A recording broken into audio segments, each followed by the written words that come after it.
throughout the conversation, but take a moment to type your questions and let us know where you're from in the chat. We will address any questions at the end of their conversation and also be open to direct questions where you can unmute yourself and speak to Richard and Jen. Thank you to our Associate Director, Beth Ann Whitaker-Williams, who is behind the scenes organizing the Zoom and the slideshow. I see so many friends and family, colleagues here today. It does feel like a book release party, as well as a reunion. So this is basically our first public event celebrating the publication of Speer's book. All of you here today have contributed in some way to the rich legacy of Frances in the art world. This conversation between Jennifer Edwards, known as Jen, chief curator at the Mint Museum in Charlotte, North Carolina, and author Richard Speer, will be covering highlights of his latest book, The Space of Effusion, Sam Francis in Japan, published by Scheidegger Spiess, Zurich. I have worked with both of our speakers in a variety of ways over the past 10 years, including an exhibition curated by Jen focused on Frances's works, Sam Francis, Rapid, Fluid, Indivisible Vision, that's a tongue twister, at the Beckler Museum in 2015-2016, and the upcoming exhibition co-curated by Richard at the Los Angeles County Museum of Art, LACMA, for the spring of 2023. I see fellow curators from LACMA, Hollis Goodall and Leslie Jones, are joining the gathering today. So welcome and thank you for working on this show with us. This promises to be an exciting exhibition as it will take place on the 100th anniversary of Frances's birth. The Foundation's mission is to further a greater understanding of Frances's art and his ideas through a broad array of programs and activities designed to educate, inform, and catalyze new thinking about the importance of creativity in society. We follow in Frances's footsteps with his vision dedicated to the transformative power of art as a force for change. So I'd like to introduce Jen Edwards and Richard Smith. Hello, everybody. Thank you, Debra, for inviting me to participate in this conversation with Richard and for introducing me to the book. Sadly, now that I'm not in Los Angeles anymore, I'm kind of out of the loop of all that's going on over there. And this book was revelatory to me, particularly because most of my work on Frances, and honestly in general, is on the relationship between artists working in the United States and artists working in Europe, and the bridges that many of those artists serve. I did my dissertation on Niki de Saint-Phalle for that reason, an artist working in the US and in Europe, though she also had time in Japan. And Sam Francis interested me for that reason as well.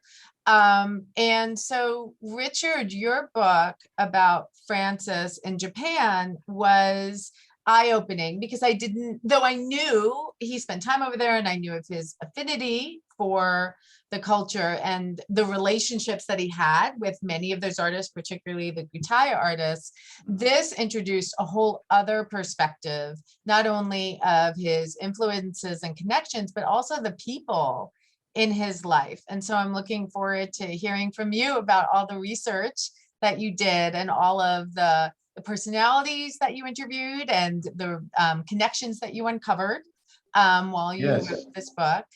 Well, I'm so glad to hear you say that, because, you know, that was the reason I wrote this book, was because I myself wanted to learn more about Sam's time in Japan.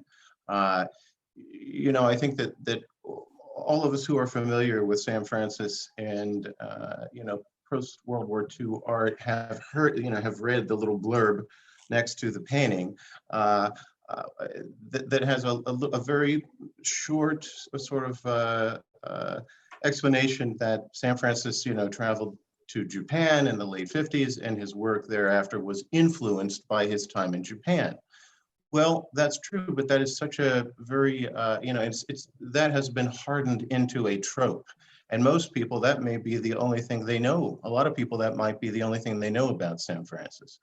They do not know the nuances and the pushback, the tug of war that happened between Sam and his own reactions against being looped in with traditional Japanese aesthetics.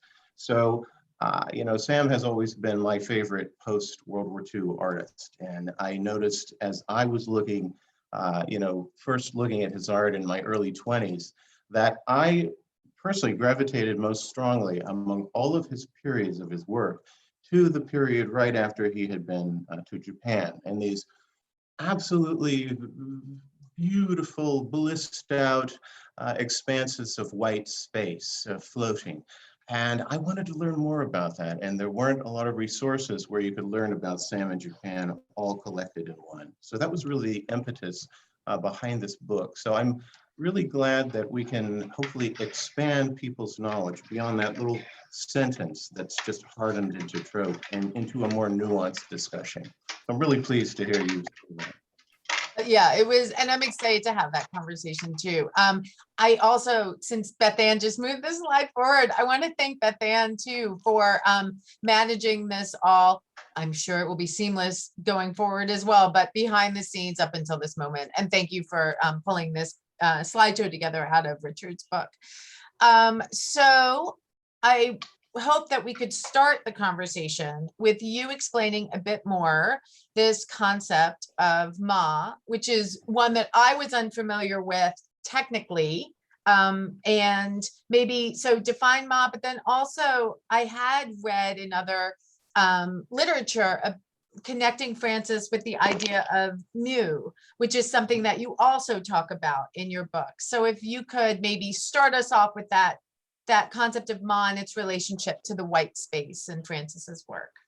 Absolutely. The reason that Ma, the Japanese idea of the interval between two forces comes up is because, when Japanese art goers and critics began seeing and encountering his work in the late 1950s, early 1960s, they too were taken by this expansive white space.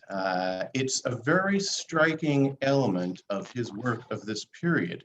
It is very pointedly, present, and so it's very much of a fingerprint for Sam that distinguishes his work of that time from artists who were more into an all-over, Jackson Pollock or mid-period Willem de Kooning or Joan Mitchell. And his partners in France, right? Like Tapias, yes. And all of those working in Tapias's circle and the Art Informel, and yes. Even the Japanese artists that he met in Paris at that time, like Imai, was very much an all-over painter. And Beth Ann, can you move us forward to Japan line? Thank you. There we go. Perfect. Yeah, so along comes Sam Francis and puts this in front of us. And, maybe a lot of Western art lovers might look at it and say, wow, he did, there's too much that's not filled in. He should have painted more. In Japan, so many art appreciators looked at it and saw what they considered a lingua franca with their own history of landscape paintings, not only in Japan, but in the Chinese tradition that came before. And so they recognized it as something very much visually consonant with an age-old idea, a philosophical idea, as well as a spatial idea called Ma. Now, entire theses and books have been written about what Ma is, but the best translations seem to be an open space between objects, an interval, a gap, an electrically charged space that is between two forces. And so we find this in so many traditional Japanese screens and scrolls where you may have mountains enveloped by mist. And that white, sometimes other colors, but that empty, seemingly empty space reverberates with a power that is every bit as important as the mountain or the tree, or even more important than that. So, the closest analogy I think we might have in Western art is the pregnant space between the fingers of God and Adam in Michelangelo's creation of Adam in the Sistine Chapel, where this thing you can't see between these two forces is the stuff of creation itself. And so the white space in Sam's paintings was widely interpreted right off the bat by Japanese art goers as evocative of that tradition. And I think that they were excited to see that. They were like, wow, look, he's doing what we've been doing for centuries. Yeah. One of the things that I found also very specific about your discussion of Ma, which is different than Mu, which is more of a void, which is how it's often described when Francis is discussed, but that in the Zen Buddhist tradition, particularly this idea of Ma was the birthplace of things. So things could come out of it. Yes. In a way that allowed for the forms that you would see on the sides of that empty space. And so that idea of all possibility being contained within that white space, I found particularly pertinent to Francis because he spoke so much about white as being light, like the idea of something that illuminates or reveals, or in the idea of heat, of bringing life out of it, but yes. Also that white contained all within it. So like all colors were impregnated within them. And that also leads to the work that Debra has done with the paintings that Richard, we were talking about earlier, yes. That in fact, Francis's white spaces are not left empty, though I do want to talk about how it is left empty in the prints, because I think the prints are a very different use of space in Ma. So later on, hopefully we can talk about that. But that the white spaces are in fact carefully layered colors and gessos that are sanded down, and pigments are layered in this very complicated way that relates to the color sections outside of that empty space, so that there is that subtle impact on the viewer's mind of this emergence of the forms and color coming out of that white space. That's right. And not only is the white space generative, that things come out of it, but also we can project ourselves into it. And in fact, one of Sam's great patrons, Sazo Idemitsu, upon seeing a 1959 painting called White Line, thought that it was by a Japanese artist before he learned that it was by Sam. And he said he looked at the sort of pathway going down the middle of it vertically and said, this is where humanity can enter in. So it's equally able to be projected into as well as generating things out of. Yeah, one of my favorite Francis lines is "the center is reserved for you." Yes. Right, which is something he was saying about his edge paintings. Yes, that space. Beth Ann, do you want to advance to the next slide? And Debra, do you want to talk at all about that layering and about, and maybe Francis's use of white? Like we have gray yellowed here, which implies his complicated considerations about the color white. Right. Well, I think this painting also brings in his early sense of just the space between things. In his use of the white as the gesso, that was an integral part of the painting for him. And even in the early days, he would build up multiple layers of the white with other, even with other colors, so that it actually had a dialogue between the images that he would add to it. So there was that interplay already happening earlier on, in that sense of atmosphere that he would evoke in the works, and is one of the reasons why he was very revered in Paris.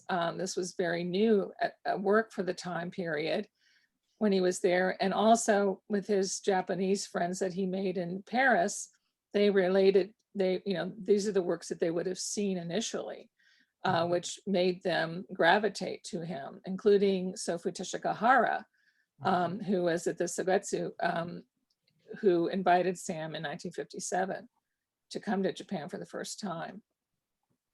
Yes, and I think it's so important you bring that up, Deborah, because somebody might look at gray-yellowed, the picture that the painting we're looking at now, and say, well, that's a whole lot of nothing right there. I mean, it's a kind of Ma in there. But Jen, I'm so glad too you brought up the difference between, and there's so many ideas of nothingness in Japanese aesthetics.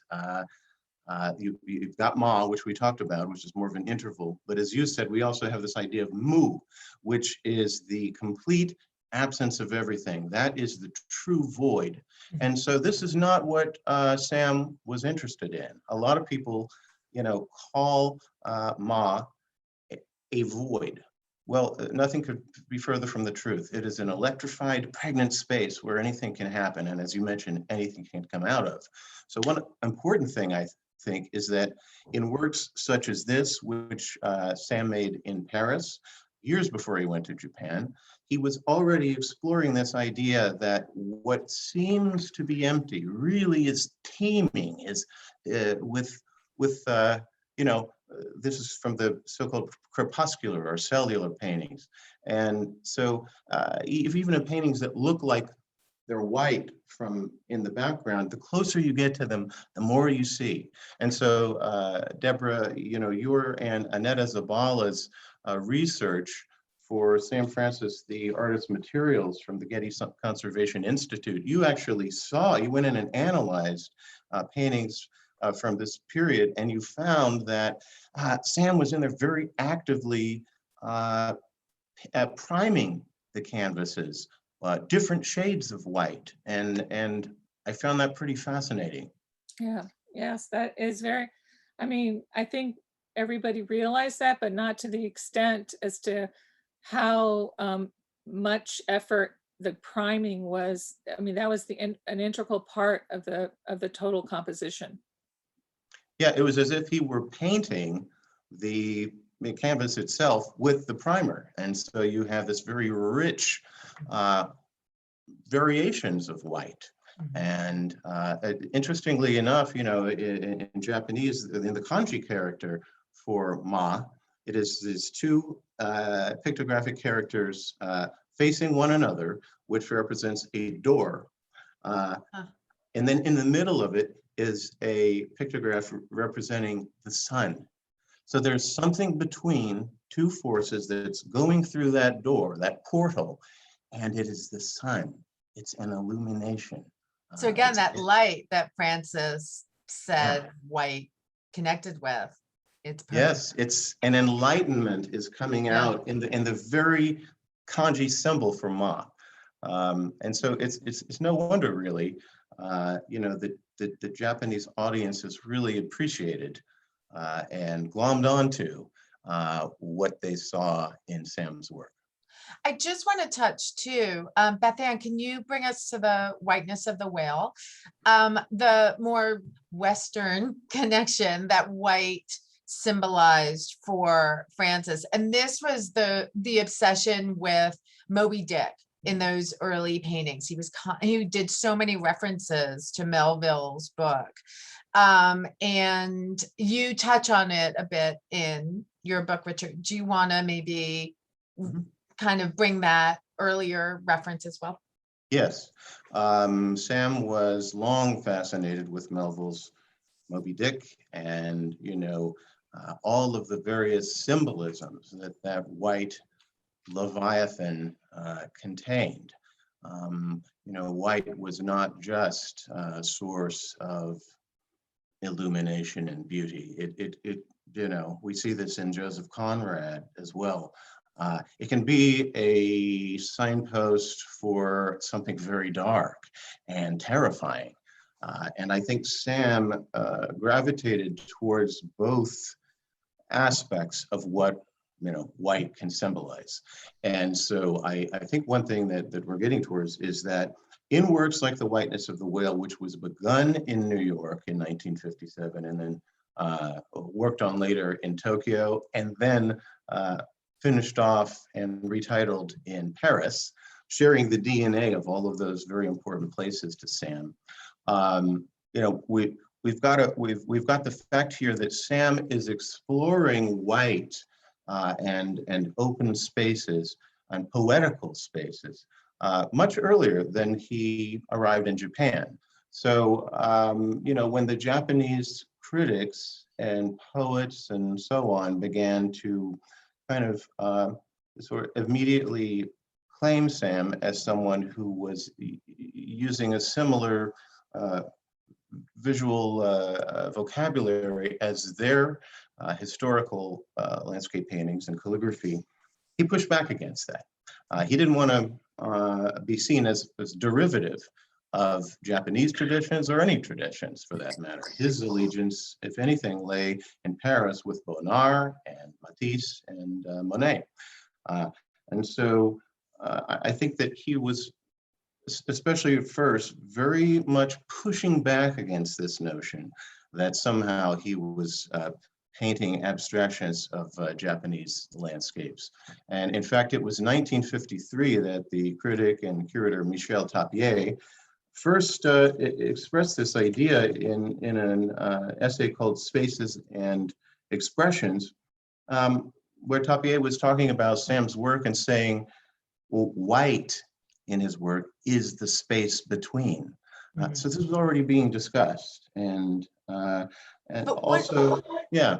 One of the things that I find good to remember with the reference to Melville and Moby Dick is that while white may be the space in between, like Tabby's, I felt like saw it as this very poetic element in Francis's work, but I think it does represent, as Moby Dick does in Melville, the site of overwhelming terror and chaos and fear, like all of those places that man, in this case, or humans, can't control. And that moment of where you have to release and submit to that natural force that you can't necessarily control, no matter how much you war against it. And one of the things that I found interesting in that you bring that up in the book kind of towards the end, after we've had this excursion through the ideas of Ma, is to connect that idea, that very Western idea, with this very Eastern or Japanese idea of to create this like overarching connection between whiteness and Western, whiteness and whiteness and Eastern, with Francis's general idea of this Jungian idea that all is connected in some way. So you have this connection between these what seem like polar opposites, but in fact are united, can have this same meaning with that single field of white. Yes, and you're so right that Sam was this sort of dialectical, polarity-obsessed thinker, both conceptually and visually. He was a bon vivant, and yet he also had a kind of death cult going on in his head, in a way. I mean, he was obsessed with death and eternity. And there's a great little aphorism that was written on a random sheet of paper that I saw in the Getty Research Institute in his archives, and it said, "Are you the white from eternity?" Mm-hmm. So white was really associated not only with generation, but with succumbing, with falling into the whole, he loved homonyms, the WHOLE, the totality of the white, but also the whole, the HOLE, of falling into that hole of death. And so this dialecticism is very much a part of his thinking and a part of his painting too, because, we have this extreme contrast between form and non-form, which reached their apotheosis, I think, in the edge paintings that you have written so eloquently about. I'm sorry that I pulled us back off track as we were moving on to Paris, but okay, Beth Ann has us here with That is So- Michel Tapier, you know, standing with Sam, and I think this is in Paris, isn't it? Oh, no, Yes. this was No, in the- no, in this is Tokyo, this is in Tokyo. in This Tokyo was in in the fall of Tokyo. yeah, Yeah. Tokyo in the fall of 1957 in the This was the makeshift studio that he shared with Toshimitsu Imai yes. at the school that they were invited by Sofu Teshigahara. And Tapier was a big part of that whole informal movement and working with the Gutai artists. So it was a large exchange at the time, at the fall of 57. Georges Mathieu was also part of it. And so this was the space where Sam painted the most incredible Tokyo mural that I think is featured in the book. And I just want to say real quickly about the book. It's divided into two sections. The first section is called Deep Sea Night Journey. And there are 12 incredible chapters that go into depth on some of the people that they will be discussing. And the second section is called The Contested Void. And it also discusses much of what Jen and Richard are reviewing today. So Yes, the first section is more chronological and more people-oriented. The second section of the book is more thematic exploration. And it's so neat to see this early picture of Michel Tapier and Sam because, you know, Tapier really was, in a lot of ways, responsible for channeling Sam and so many Western artists into Japan.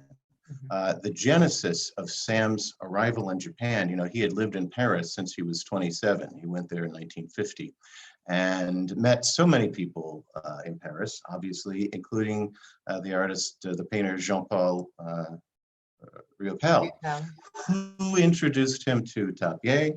Tapier, of course, was leading the charge of the then, you know, nascent art informel movement, one of whose goals was to ally New York style abstract expressionism and French Taoism with contemporaneous Japanese art, especially the Gutai group. And so, you know, it was Tapier who, it was actually Toshimitsu Imai, who was friends with Sam in Paris, who introduced his works to Japan in 1955, 2 years before Sam arrived there. Yep. And who introduced Sam to Sofu Teshigahara, the sculptor and the founder of the Ikebana Sogetsu in Tokyo. And so he met Sam at his studio in the spring of 1955, in Sam's studio in Paris, along with the illustrious company of the poet and critic Shuzo Takiguchi, as well as the critic Yoshiaki Tono. So that was a powerful gathering there at the studio. And it was here on this fateful night that Sofu Teshigahara invited Sam to come to Paris and later on in 1957 and to create this expansive mural, which came to be known as Tokyo mural in the lecture hall, in the kaikan of the flower arranging school that Teshigahara had founded in Tokyo. And here you see a picture of that amazing piece. It's like, I think it's 6.5 feet tall by 26 feet long. Yeah, you can see it's a really gorgeous work, which is sort of is bookended on both sides by this sort of white margin. And it really established Sam in Japan. And I think that at that moment, the die was cast and his fate was tied to his exposure to Japanese artists and Japanese aesthetics. Bethan, can you move on to the next slide? Because I did want Richard to ask you here about Francis's connection to Ikebana. Because one of the criticisms, or one of the bristling elements that Francis always reacted to was this idea of him being a decorative artist or a pretty artist. And you have this really great quote from Uvan Lee actually about there being a sweetness in Francis's work.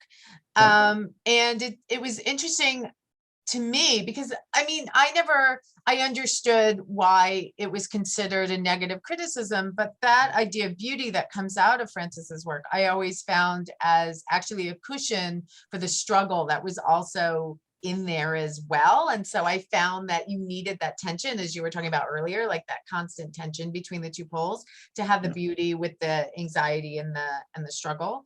But so when you were talking in your book about its relationship, this parallel to Ikebana, I found that fascinating. So can you talk a bit more about that? Yes. Some of the first writing that I did about Sam Francis over the last maybe 15 years was writing for Art Limited magazine about the catalog raisonné of Sam Francis works on panel and canvas, which Debra was editor of. And I started out that article by saying that to be a Sam Francis fan is almost always to also on some level be a Sam Francis apologist, because there is this, there has been, I don't know if so much anymore, but especially during his lifetime, he was always compared to the New York School artists of abstract expressionism. And the thought was that they inhabited more angst and somehow verite than Sam did. They saw Sam as this, California boy out in Santa Monica. And the work is very light and beauty centric, which it's beautiful as hell. I mean, let's face it, that's one reason we all love Sam Francis. But the critics, would often put this, pejorative, decorative to it. So that's not a criticism that he really encountered much in Japan. You mentioned Lee Ufan, who I interviewed in Kamakura 3 years ago. And yes, he did mention that this sort of sweetness that you would find, this additive quality, as he put it, of maybe, he didn't say it this way, but as if you were strewing flowers atop of something to make it more and more effulgent.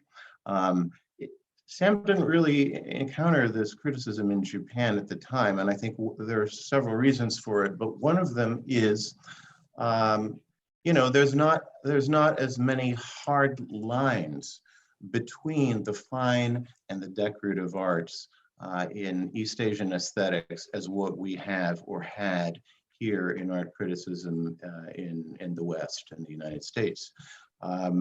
Whether it be flower arranging, whether it be the traditions of lacquer, origami, whether it be rock gardens, the culinary arts, we have systems of visual thought that are tied to philosophy that are so refined, so aestheticized, so ingrained in the intellectual traditions of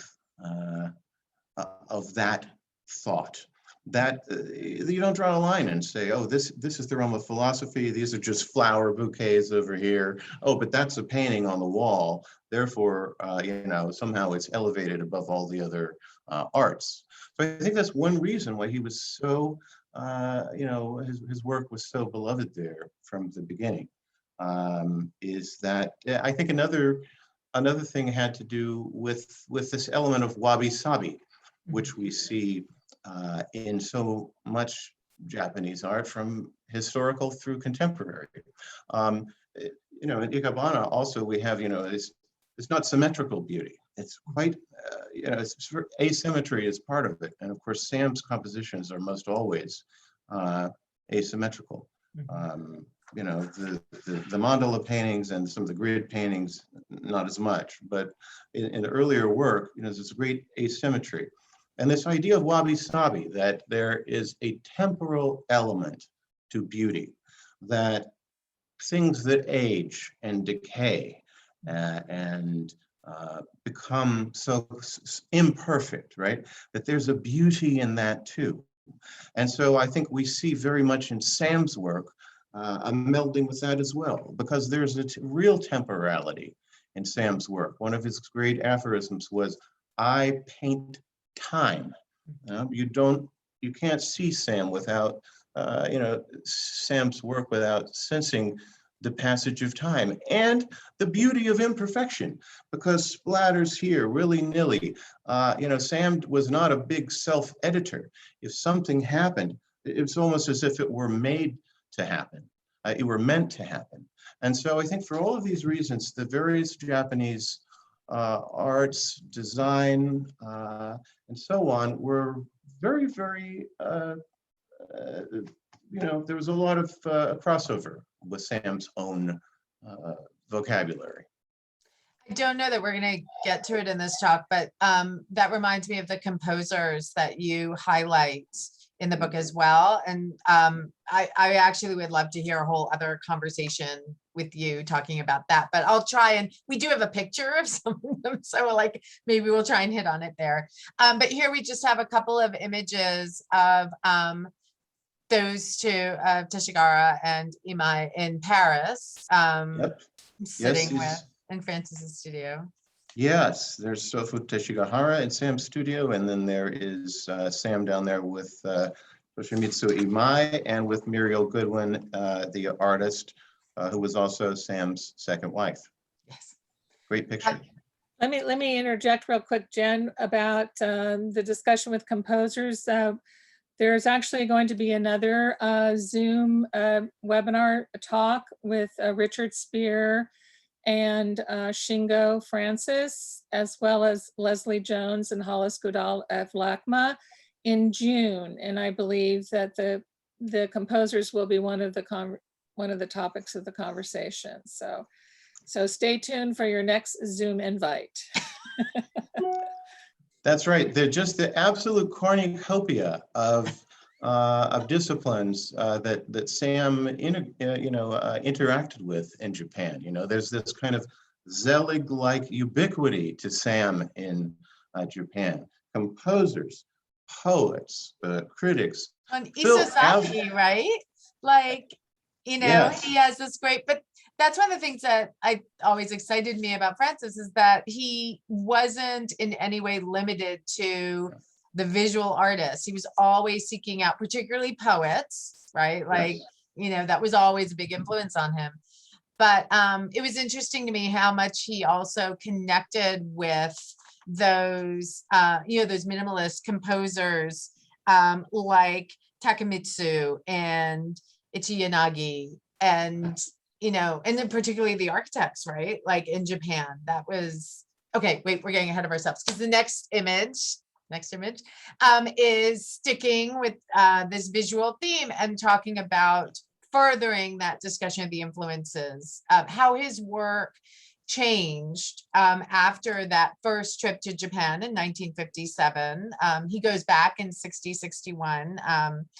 And this actually brings up that the paper conversation that I was hoping we could have, and maybe with Debra coming back in, because I think she'll have interesting things to say about this too, that with the prints, which Francis starts doing expertly and in earnest in Switzerland in 1960-61, that real, the absence is for the first time present in the work.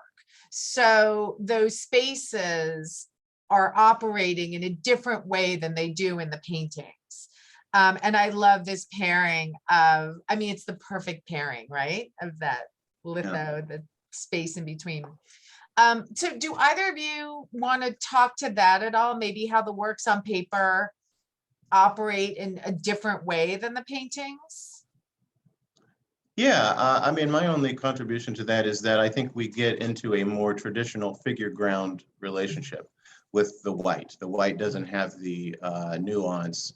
And also in Sam's later work, even though, you know, it doesn't have the kind of, I say this word approvingly, sort of sloppy, you know, priming element that we saw in works from the, you know, late 50s and early 60s.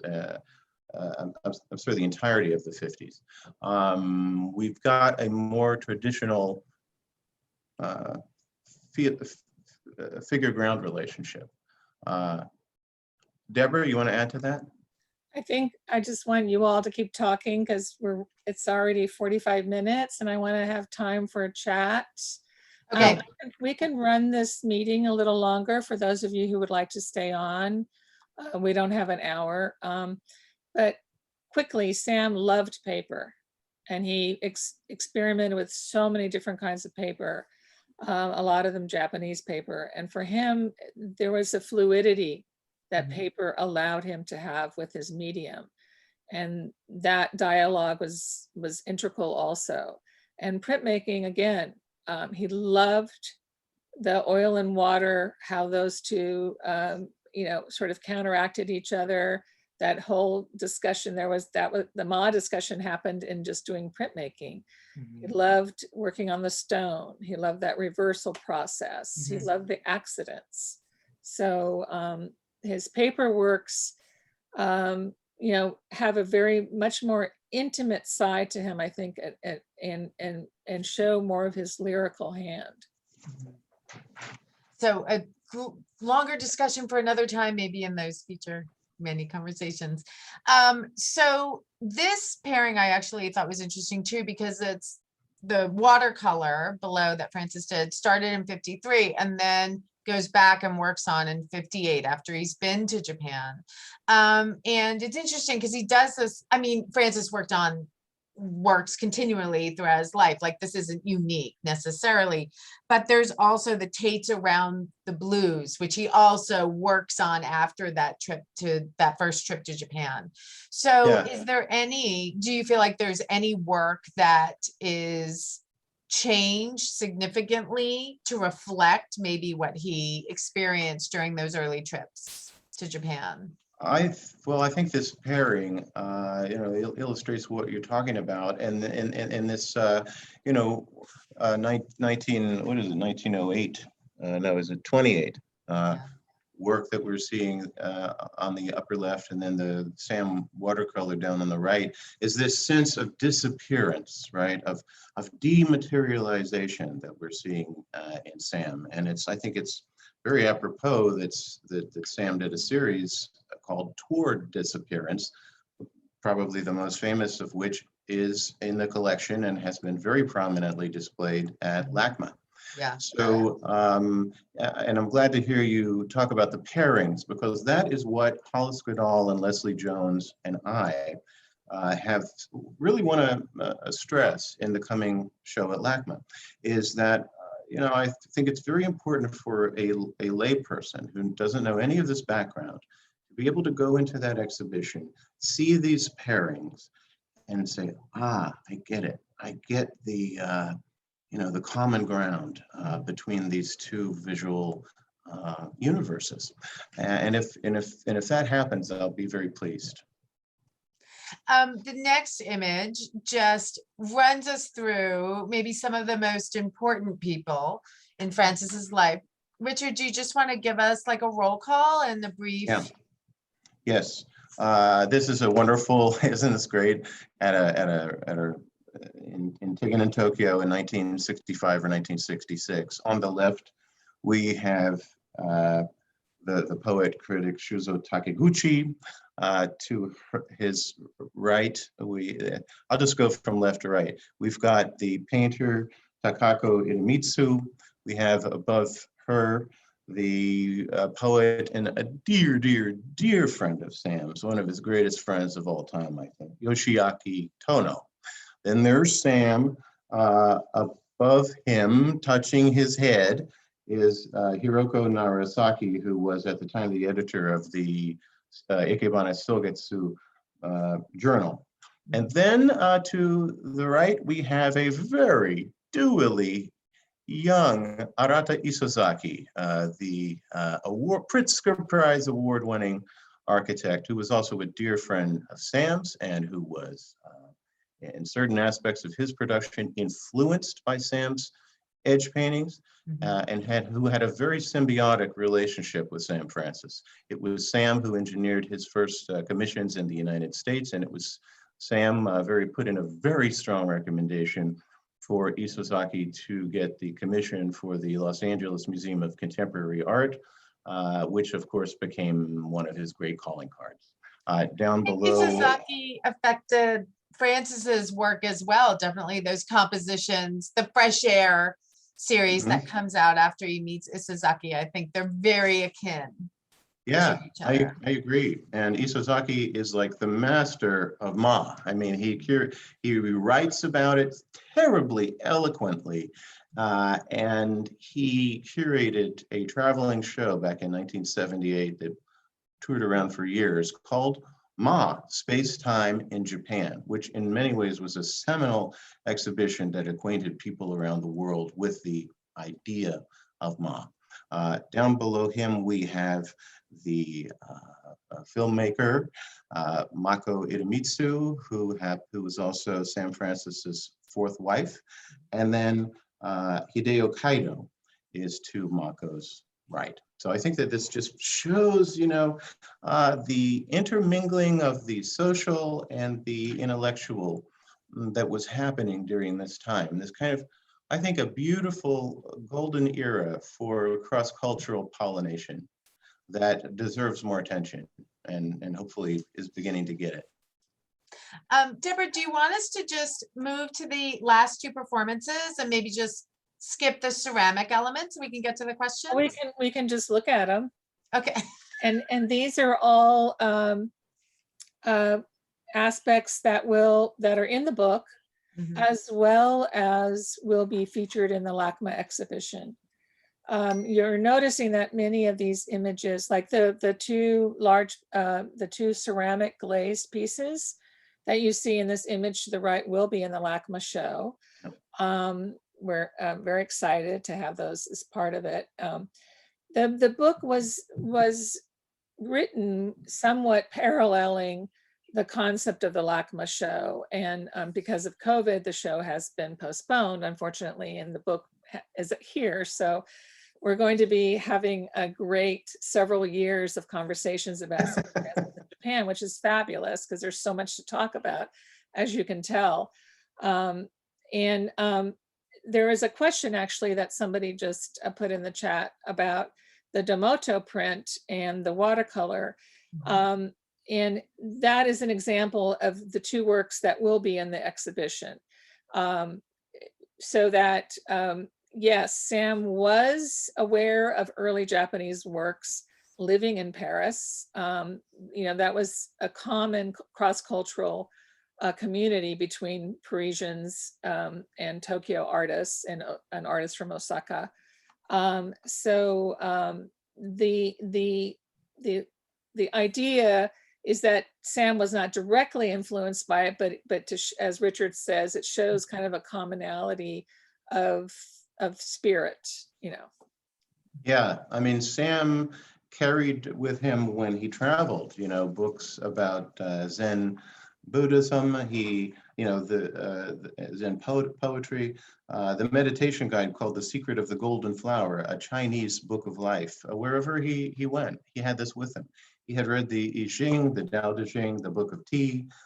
He had become interested in Asian aesthetics, Asian philosophy from the age of 12.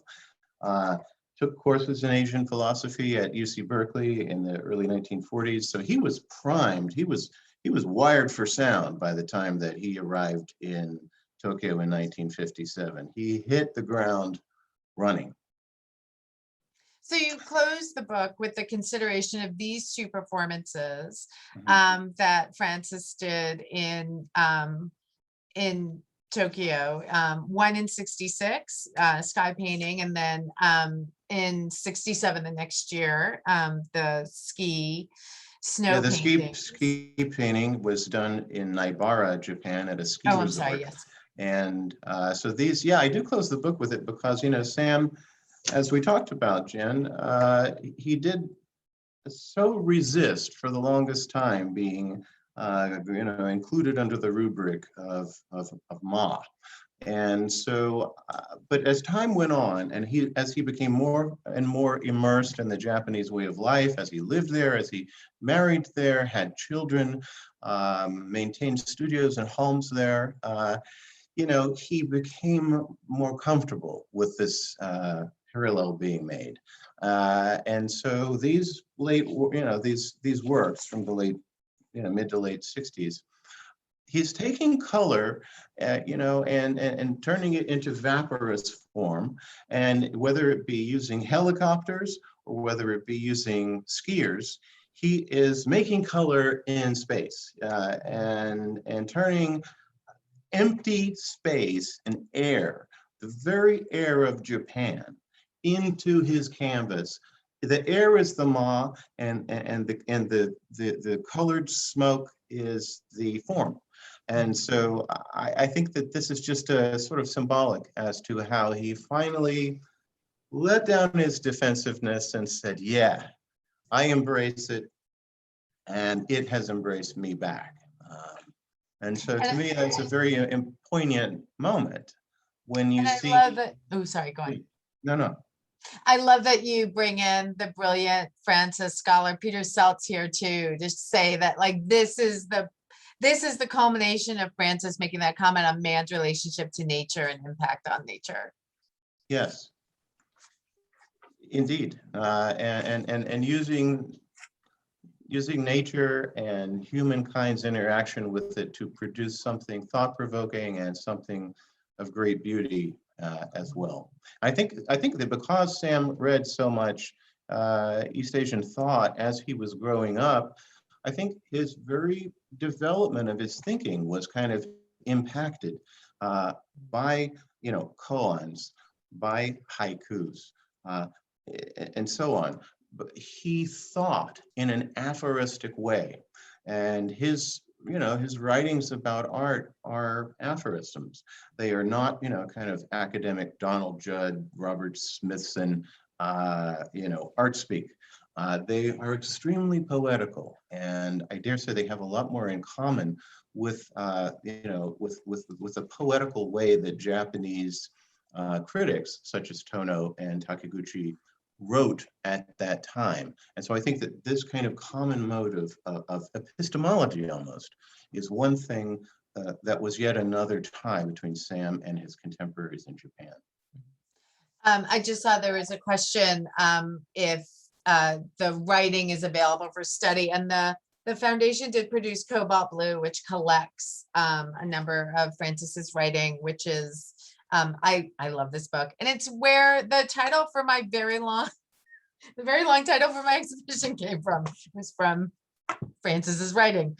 Debra, Which I love that title. I think that is the most beautiful, sexy, poetical, percussive, lyrical title that I've practically ever heard for a show. I love the title.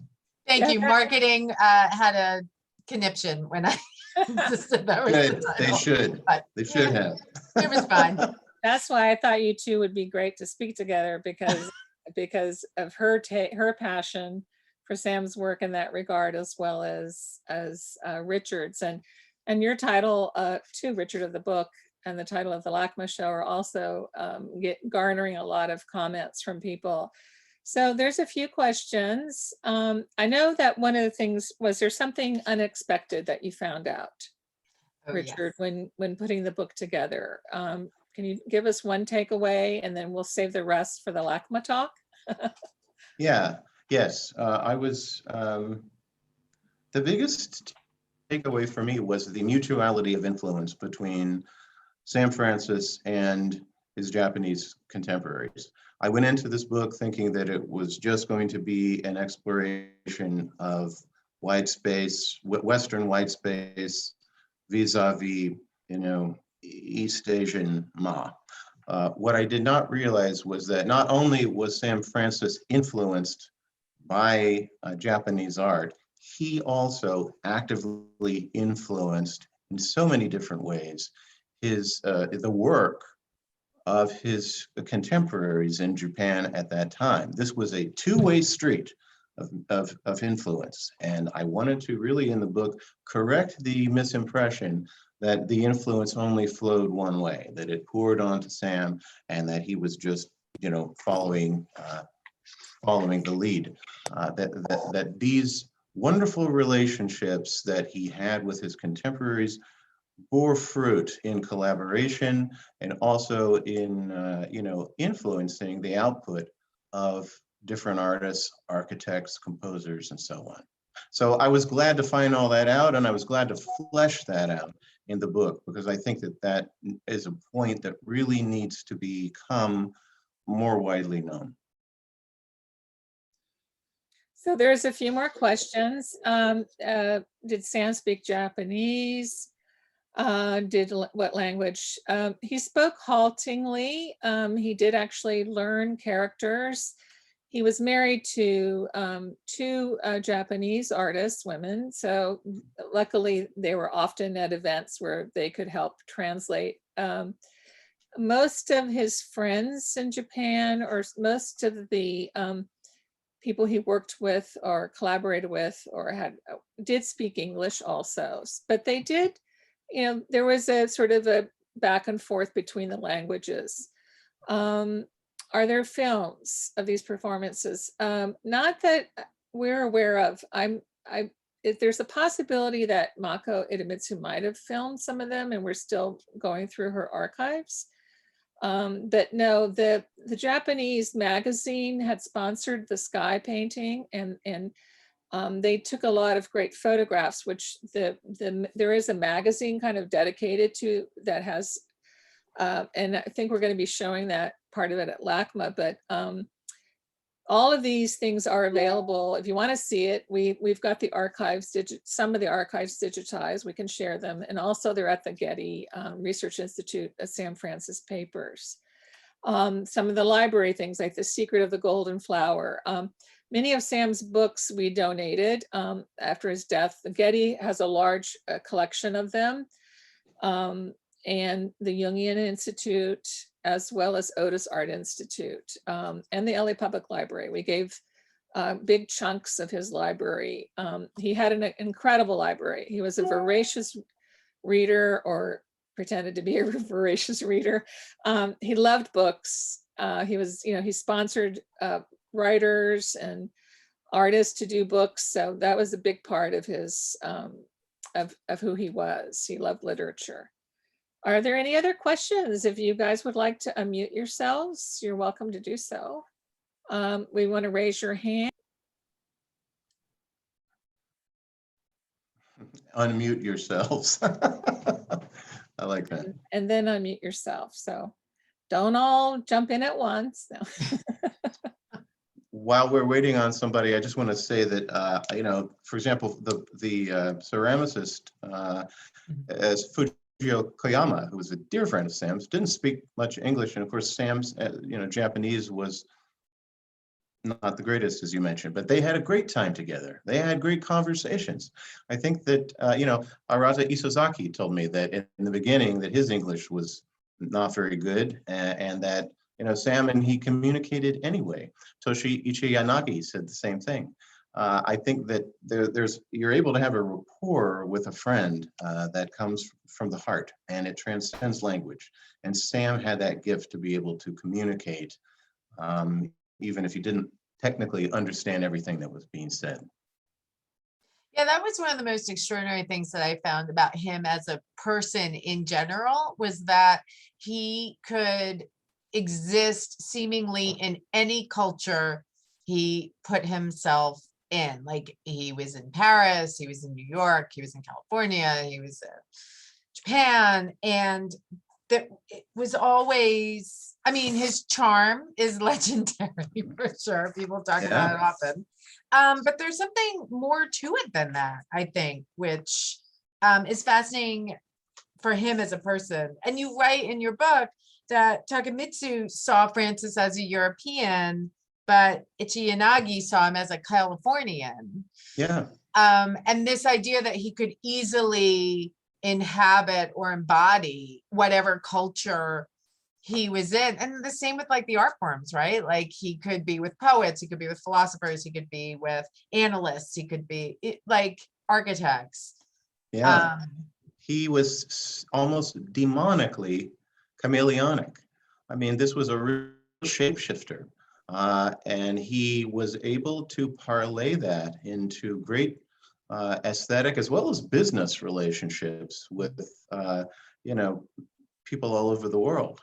And so, but it had a self-serving aspect to it as well, a very pragmatic aspect. And yet I believe that it came from his desire to connect and his wanting to speak in the currency of ideas. Mm-hmm. And I think it was Taiko Tomioka, the playwright and author and feminist, who remembered her conversations with Sam and said, he didn't want to talk about art. He was not interested in just, going on and on about his process or whatever. He wanted to talk about other things, the bigger issues of life. And I think that that's one reason he was able to make friends first and then turn that into, artistic collaborations. Well, and the artists he supported were very serious. I mean, like the 1 Cent Life portfolio that he did with Wallace Ting, like those are really provocative, serious, urgent issues that are coming out of that poetry. There's nothing frivolous or even easy about them. And I think that urgency to address these real issues through art forms, no matter what they were, was something that was respected by colleagues, again, regardless of what the form was. I agree. Absolutely. That's a very important point. I noticed Josepina Leone is on, and she was our Cracker Jack editor for the book, and just wanted to thank you so much. If you'd like to say hello. Hi, Debra. It's a pleasure to see you. Hi, Josepina. Work with you. Hi, Richard. Hi. How are you? I'm doing great. Are you in Milan right now? Yeah. Yeah. We are in lockdown for the 3rd time. Yeah. So yes, we must keep resisting. Josepina was fabulous. We did this whole book during their strictest lockdown in Milan. The printer OGM, oh my goodness, it's the most lusciously, beautifully illustrated book that you'll see. It was printed in Padua. Yeah. It was printed in Padua, and we did this. I remember when the blue lines came, that was before we knew we couldn't touch things. I had to air out the blue lines on the balcony and spray them with disinfectant because they were coming from Milan. It was so hilarious. Yeah. But thank you. You did an incredible book. Yeah, and she works with OGM now, and so a fabulous printer. I highly recommend them for any book that anybody's doing in the future. Oh yeah. Thank you, Debra. And I also see, I think that the publishers were on too, from Scheidegger Spiess. I don't know if they're still on. Oh yeah, Dominica, I see that you're on, so thank you. Hi. I just unmuted myself so I could listen in because Josepina is the real pro about this project, but of course we wanted to join from Zurich too. So thanks for having this really inspirational talk. It was amazing. Thank you so much, Domenica. The book was a joy. I mean, from start to finish, it's just been a joy, and the exhibition planning also has been. It was a dream come true for me to write it, and to it's just really, I think for everybody at Sam Francis Foundation, it was a labor of love, and there were no roadblocks anywhere. It was just green lights all the way. So thank you all very much. It was the same for us. Yeah. Oh, thank you. I know we pushed the limits at the end, getting the color just right on that one LACMA early a scroll. It was like no more changes, no more changes, please, please. And, you know, luckily we had COVID on our side because, you know, otherwise we probably wouldn't have done it. But I think you took pity on us, and thank you, Scheidegger, Domenica, and everybody there for allowing us to make this really fabulous book. It's not only feels good. I love the jacket cover that Giuseppina chose, but Yeah. how your designer, the chapters are divided with Chinese characters, Sabine, with yeah. the characters, the She's Japanese the characters, and lots of big color images, as well as the text is large for so you don't have to wear your 3.0 reading glasses. You know? So such a privilege. Thank you. Thank you. Yeah, it exists as a beautiful object, you know, as well as a piece of scholarship. And so many people that I talk to just say how great the book feels, how much like they'd like to touch the cover and the paper. So it's nice that it has this wonderful tactility. So does anybody else want to say hello or have a question? Jennifer and Richard would love to hear you talk if you'd like to. I have one question. Hi. Hi, Shingo. Bingo! Hi, Deborah. Hi, everyone. Hello. Hi, Rose Emily. I haven't seen you in a long time. This is the party part, right? Yes, I was thinking the same thing. I just kept looking at you. It's wonderful to see you. Yeah. Well, let's get in touch. Okay, yes. Well, that's yes. what I was saying. This is kind of like the opening that we can't have, and the Yeah. reunion we can't have. So, but On the soon. little boxes. Well, Yeah. nice to meet everyone. I just had a specific question. I've been in touch with Isozaki in Japan and his partner, and they're putting up an exhibition of a model he made for an exhibition he did in 1966 that Sam was involved with other artists like Ann Truitt at the Minami Gallery, called Space in Color, I believe, exhibition. Yes. So I don't know too much about the exhibition, but they've been asking me about it. And Well, we have information on it, Shingo.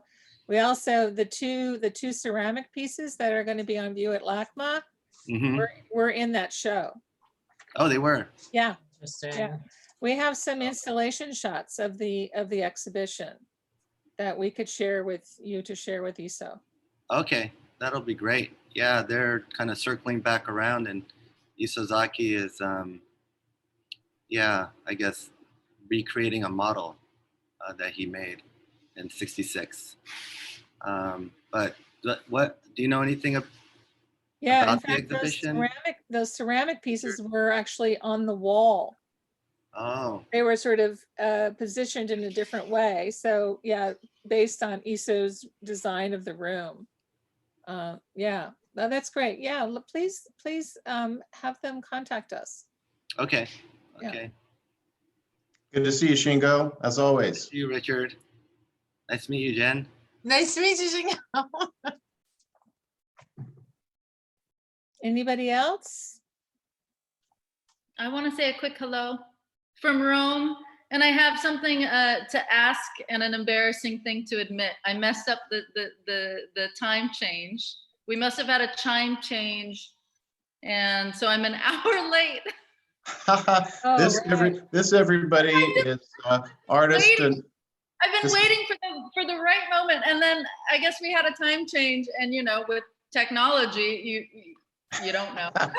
this is a dear friend of mine named Monica Lundy, who is an amazing artist I've written about for many years, and you are in Italy as well, Monica. I'm in Rome right now, setting up a new studio. No. But I want to ask: is there a way to get a copy of the Zoom, because I was really looking forward to absorbing every bit of every word that Richard would talk about Sam Francis.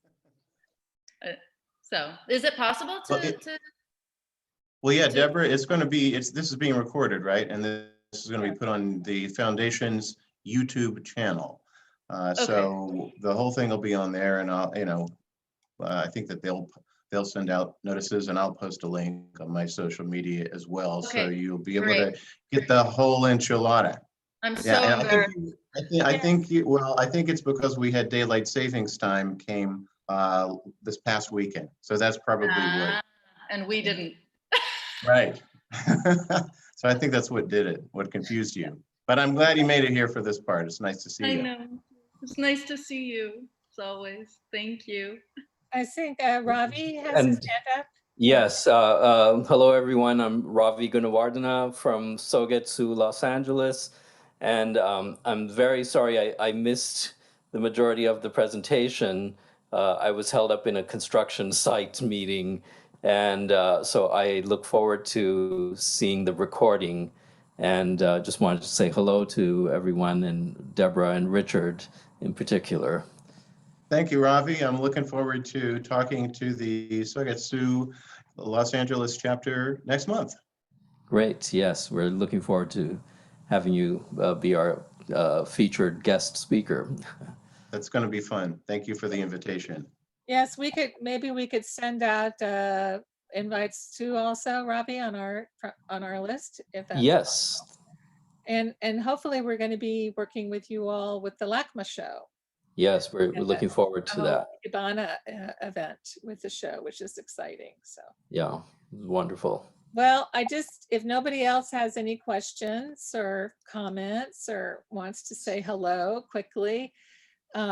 Somebody had written and said that they thought that they had on their very wall a portrait of Arata Isozaki, and could we confirm that? And I don't know who was it who said that, or if you can turn the camera to the picture. I'd be curious what portrait it is. I don't know. Can you see whether anybody out there is showing it?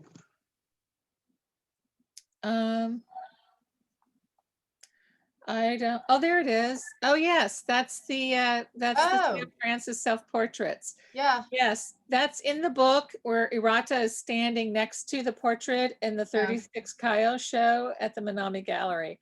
Oh, that's fabulous that you have that. I love the self-portraits. We're actually going to be doing an exhibition focused on Sam's self-portraits in October with the release of Gabrielle Seltz's new biography on Sam Francis that's being published by the University of California Press in Berkeley. And so Gabrielle I see that she's on, and her book also covers, more of the life of Sam in Japan too. So it's so exciting to be able to dig in all these areas of his life. We find every day so much new information through the archives, and because he lived in so many countries, that the archives just keep growing and growing and growing, which is the never-ending Sam Francis story, which is fabulous. But we're actually, the foundation has embarked on he spreads. He's like the color blue. He keeps spreading. Right. That's perfect. That's perfect. We're doing a collaborative residency program with the 18th Street Art Center here in Santa Monica. That's going to be starting in a few years.